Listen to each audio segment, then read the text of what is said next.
so I took the lazy route. Parasite Eve. If you're not familiar with this, well, it's a big thing, well, not a big thing, but it's a bigger thing in Japan than it is in Europe or the US or Africa or South America or Australia or any place else. Parasite Eve was at one time a book, written in the year 1995 by Hideaki Sena. It was actually adapted into a movie as well, and later became the basis of a video game. And this is something like The Witcher or Game of Thrones, were written over the course of years and decades, I don't know. The book came out in 95, movie in 97, game in 98. And there was animes, and actually I don't think there were animes, but there were comic books. So it was a sudden onset success. All with the idea that the mitochondria in the human cells, actually most living cells, not just human, I think pretty much everything has them, not to be confused with midichlorians, though in this game they kind of do the same things. The mitochondria are not just the living organisms that are used by the cell to power itself, but they have a consciousness that is angry, a consciousness that is upset, a consciousness that wishes to take over the world and rid it of things that are not it. And the game doesn't really do any sort of prelude to this. You play as Ayabre, police officer by day, opera goer by night, who goes to the opera at night on the 24th, I think, of December. It's a Christmas game, by the way. This is the Christmas game I was talking about. She goes to the opera, and lo and behold, instead of opera, well, there are like 30 seconds of opera, the singer on stage starts setting people on fire with her mind and turns into some horrid, freakish creature. Everybody runs away, and it's up to you to get things done because you carry a gun with you because she is paranoid. She's like Max Payne, but without the drinking or the depression, the self-loathing. And she has a bit of cloud strife in her, not just because of the spiky hair. The hair is spiky in the opposite direction. It's normal spiky, not weird spiky, but in the fact that she keeps having visions of somebody else that looks like a child version of her and has memory issues. As I've said, the game doesn't really take its time with anything. It just thrusts you right into the action a couple of minutes after the intro that shows you a lot of action is going to unfold, and the bit where people are going to the opera and the singing starts. And then flames, mutant, rats that you have to murderize, and people being boiled alive in their own flesh, burned to a crisp, and you're trying to stop it somehow. How? Well, you play as a New York police officer. You shoot things. That's how it works. It worked for Max Payne. All his problems went away when he started shooting people and drinking. Only the way that he shoot them in is not really a shooter. It's not an action game per se.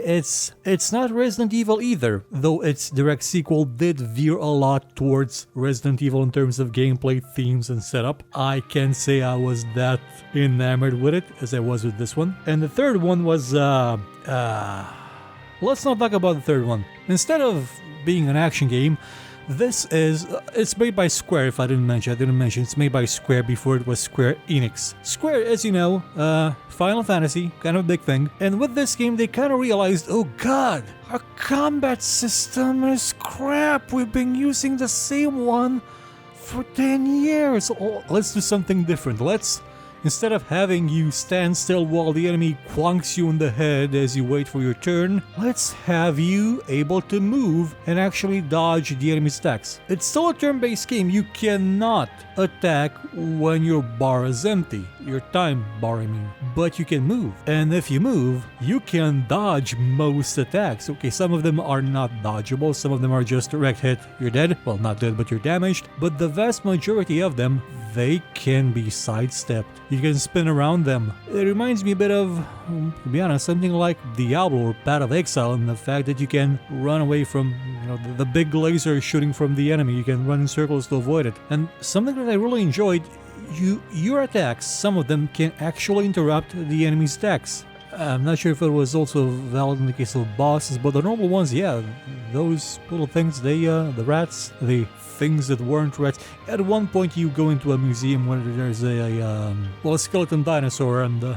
it's a game about weird mutations and stuff. So the enemies can be a bit interesting actually. Also, you fight like Parasite Eve herself like 50 times. She's sort of like the Sephiroth of the game, and she kind of does look like Sephiroth a bit, but with the, you know, and the This game is 2 concentric circles away, 4 of them actually, from getting a adults only rating or something. And it's got crafting. You can improve your weapons. You can directly pump experience into them to give them flat out better stats, or you can add custom modules to them to have them do something different. Some of them will have auto fire, some of them are semi-auto, and they'll allow them to shoot more things in a round and even shoot down enemy projectiles to keep you safe from being quanked in the head by a giant rat. What I'm saying is that the combat system of this game makes it really enjoyable. If all you're used to from Square's games, from Square's RPGs, are the standard JRPG combat system of you get a turn, nobody ever moves,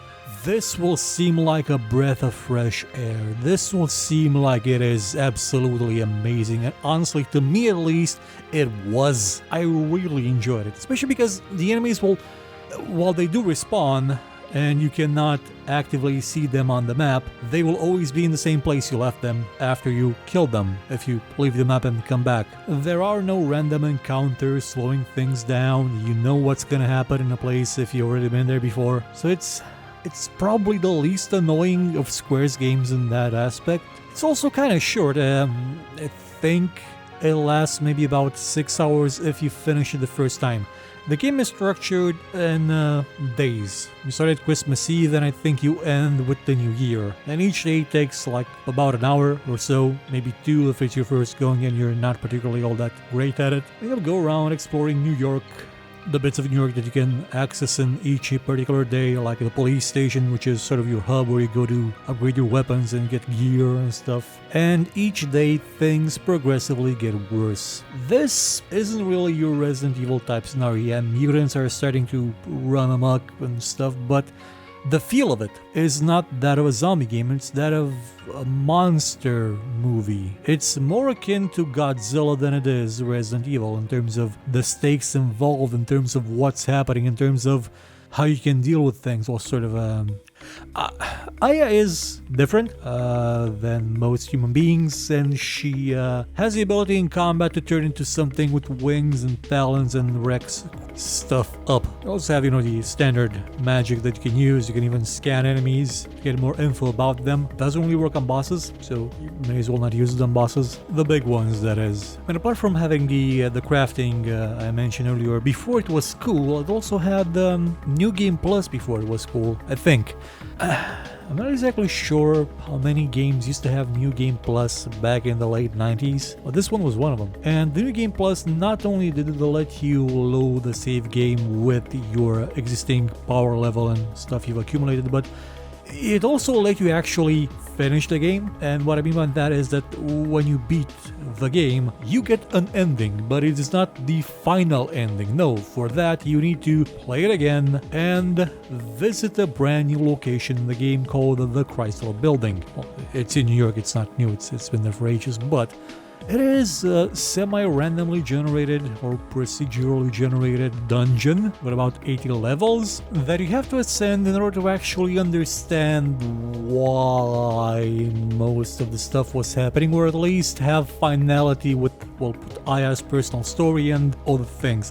As I said, I never actually finished the game that way, so not super duper clear on things. The game, for the most part, felt like it sort of needed you to understand what this was based on. It gave you that feeling that maybe, just maybe, it wasn't super duper made specifically for somebody out of Japan, but the game is cool to play. It's great, so I can see why they brought it to the US. It wasn't released in Europe though, I don't know why, but it probably does help if you are actually familiar with the source material, because according to Wikipedia, it is actually a sequel to the book. So some of the finer points may be lost with the overarching plot and motifs, because Aya Brea herself, she is from the game. She wasn't the book. She's just an original creation for the video game series. And they had a shower scene with her for some reason in the third one. Well, I know why. She looks great, but really, come on. Nothing in the first one sort of alluded to that,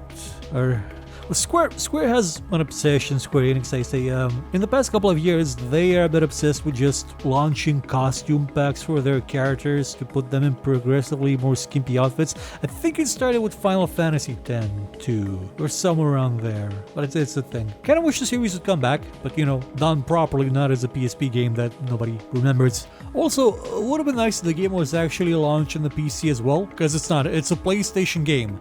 This was purely made for the PlayStation. I only played it through emulators. There was no PC release. Yeah, I think this is the first time I've ever talked about a game on this show that was not in any way made for the PC. Even Clock Tower had a PC version. Not this one though, it was a pure PlayStation game. And it also had a really good soundtrack, so if you ever run into it, go check it out. It's a really neat game. And also a Christmas game, because it takes place at Christmas, when, well, a creature that wants to wipe the human race off the face of the earth is setting people on fire and gives birth to something that tears through New York and blows up a battleship. So Christmas fun. Goodbye everybody.